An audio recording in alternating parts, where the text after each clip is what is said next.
जय हिंद दोस्तों, स्वागत है आप सभी का आपके अपने YouTube चैनल जैकपुर पे। तो आज का ये वीडियो काफ़ी इंपॉर्टेंट होगा क्लास 12 के सभी छात्र छात्राओं के लिए जिन्होंने अपने सब्जेक्ट में इकोनॉमिक्स को रखा है। और आज हम लोग इकोनॉमिक्स के पहले चैप्टर को योगदान बैच के तहत हम लोग इसका पहला चैप्टर को कंप्लीट करेंगे सब्जेक्टिव को। जैसे कि आप लोगों को पता है कि आप लोगों के लिए बिल्कुल फ्री बैच चलाया जा रहा है यूट्यूब पर, जिसका नाम है योगदान बैच। तो आप सभी को योगदान बैच के साथ जुड़ना है तो आप हमारे प्लेलिस्ट पे चले जाइए, साथ ही साथ हमारे चैनल को सब्सक्राइब कर लीजिएगा, बेल आइकन को प्रेस कर लीजिए। इसके अलावा आपको दिए गए नंबर पर संपर्क करके आप अपने व्हाट्सएप ग्रुप को ज्वाइन कर सकते हैं। योगदान बैच के सभी अपडेट्स आपको यहाँ पर उपलब्ध करवा दिए जाते हैं। ठीक है, तो चलिए शुरू करते हैं। समय को बर्बाद ना करते हुए वीडियो को जरूर जो है आप दोस्तों के साथ शेयर जरूर कीजिएगा, क्योंकि जितना ज़्यादा आप लोग जो है सपोर्ट बनाएंगे उतना जल्दी हम आप लोगों का सिलेबस कंप्लीट करवा पाएंगे। ठीक है, तो चलिए शुरू करते हैं।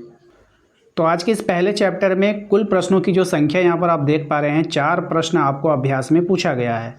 पहला प्रश्न आप देख लीजिए। सभी प्रश्नों को हम पढ़ देते हैं, बार बार बुक को खोलना थोड़ा सा डिफ़िकल्ट हो जाता है और समय की बर्बादी होती है। तो हम यहाँ पे चारों प्रश्न आपको दिखा देते हैं और बारी बारी से आपको इसका आंसर बताएंगे। जैसे पहला प्रश्न में आप देख पा रहे हैं, पहले प्रश्न में आप लोग स्क्रीनशॉट ले लीजिएगा। ठीक है, स्क्रीनशॉट ले करके आप प्रश्न को मैच कीजिएगा, सेम टू सेम होगा। ठीक है ना। तो पहले प्रश्न में आपको बोला गया है कि व्यष्टि अर्थशास्त्र समष्टि अर्थशास्त्र में क्या अंतर है। दूसरा सवाल में आपसे पूछा गया है कि पूंजीवादी अर्थव्यवस्था की महत्वपूर्ण विशेषताएं क्या हैं। तीसरा सवाल आपसे पूछा गया है कि समष्टि अर्थशास्त्र की दृष्टि से अर्थव्यवस्था की 4 प्रमुख क्षेत्रकों का वर्णन करें। और चौथा सवाल आपसे पूछा गया है कि 1929 की महामंदी का वर्णन करें। चारों सवाल अपने आप में मोस्ट इम्पॉर्टेंट है, किसी भी सवाल को आप इग्नोर नहीं कर सकते हैं। चारों सवाल वीवीआई है। ठीक है, तो चलिए इन सभी का हम लोग आंसर देखेंगे। तो जैसा कि हमारा पहला चैप्टर था, आपने स्क्रीनशॉट ले लिया होगा सभी प्रश्नों का। तो पहला सवाल में हमारा था कि व्यष्टि अर्थशास्त्र और समष्टि अर्थशास्त्र में क्या अंतर है। तो आइए इसके आंसर को देख लेते हैं। देखिए, व्यष्टि अर्थशास्त्र उस शाखा को कहते हैं जो व्यक्तिगत इकाइयों जैसे उपभोक्ता, उत्पादक, फर्म आदि के व्यवहार और उनके निर्णयों का अध्ययन करता है, जबकि समष्टि अर्थशास्त्र संपूर्ण अर्थव्यवस्था के स्तर पर कार्यों जैसे राष्ट्रीय आय, बेरोजगारी, मुद्रास्फीति, कुल मांग और कुल आपूर्ति का अध्ययन करता है। ये इसका आंसर हो गया पहले सवाल का। आप लोग इसका आंसर को नोट कर लीजिए, खुद से नोट्स बनाइए, वही बेहतर होता है। ठीक है, आइए दूसरा जो सवाल था हमारा, आप दूसरे सवाल को मैच करा के देख लीजिएगा। दूसरा सवाल हमसे पूछा गया था पूंजीवादी अर्थव्यवस्था की महत्वपूर्ण विशेषताएं क्या है। ठीक है, आइए इसके आंसर को देख लेते हैं कि पूंजीवादी अर्थव्यवस्था की जो मुख्य विशेषताएं निम्नलिखित है। सबसे पहला विशेषता जो है निजी स्वामित्व, प्राइवेट ओनरशिप। उत्पादन के साधनों का स्वामित्व निजी व्यक्तियों के पास होता है। ठीक है, उसके बाद है मूल्य प्रणाली। ठीक है, इसमें क्या होता है, वस्तुओं और सेवाओं के मूल्य बाजार की मांग और आपूर्ति द्वारा तय होते हैं। इसके बाद होगा लाभ की प्रेरणा। ये क्या होता है, प्रत्येक उत्पादक का मुख्य उद्देश्य अधिकतम लाभ अर्जित करना होता है। चौथा है आपका प्रतिस्पर्धा, यानी कि कंपटीशन। बाजार में अनेक विक्रेता और खरीदार होते हैं जिसमें प्रतिस्पर्धा बनी रहती है।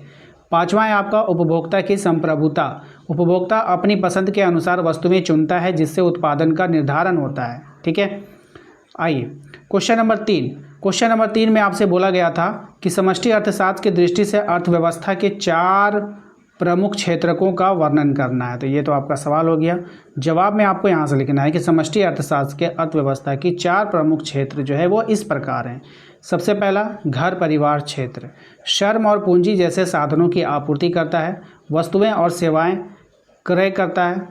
ठीक है, दूसरा था उद्योग क्षेत्र, उत्पादन कार्य करता है और श्रमिकों को रोजगार देता है। ठीक है, तीसरा है सरकारी क्षेत्र, कर वसूलता है, सार्वजनिक वस्तुएं एवं सेवाएं उपलब्ध कराता है, आर्थिक नीतियां बनाता है। ठीक है, चलिए उसके बाद है चौथा पॉइंट है आपका विदेश क्षेत्र, आयात निर्यात के माध्यम से अन्य देशों से संबंध स्थापित करता है, विदेशी मुद्रा की भूमिका निभाता है।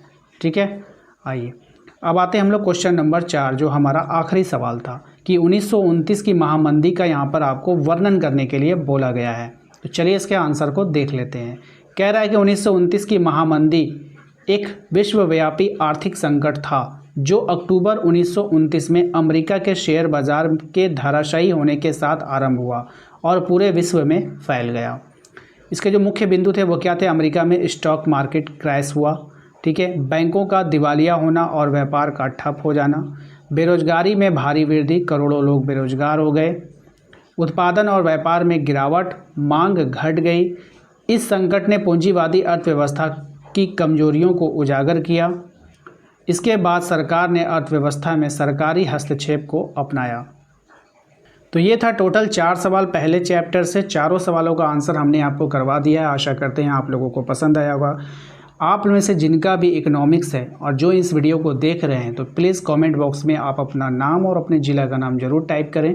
मिलते हैं हम लोग नेक्स्ट अगले चैप्टर के साथ। और इसके साथ ही हमने हिस्ट्री और ज्योग्राफी अगर आपका है तो उसमें से हमने 3-3 चैप्टर लगभग कंप्लीट करवा दिया। योगदान बैच के प्लेलिस्ट में जाइए और अपने सभी विषयों को फ्री में तैयारी कीजिए और प्लीज़ नए दोस्तों को ज़रूर शेयर कीजिएगा। ठीक है, मिलते हैं नेक्स्ट अगले वीडियो में। Thank you.